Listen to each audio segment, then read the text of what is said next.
Hello kids, today animal is wolf. The wolf is a wild animal that belongs to the dog family. The scientific name of the gray wolf is Canis lupus. Gray wolf. Wolves live in forests, mountains, grasslands, and cold snowy areas. Wolves live together in groups called packs. A wolf pack usually has 6 to 10 wolves.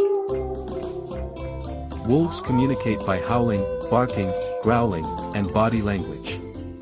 A wolf's howl can be heard from many miles away. Wolves are carnivores, which means they eat meat. They hunt animals like deer, rabbits, elk, and moose. Wolves are fast runners and can run about 60 kilometers per hour. Wolves have thick fur that keeps them warm in winter.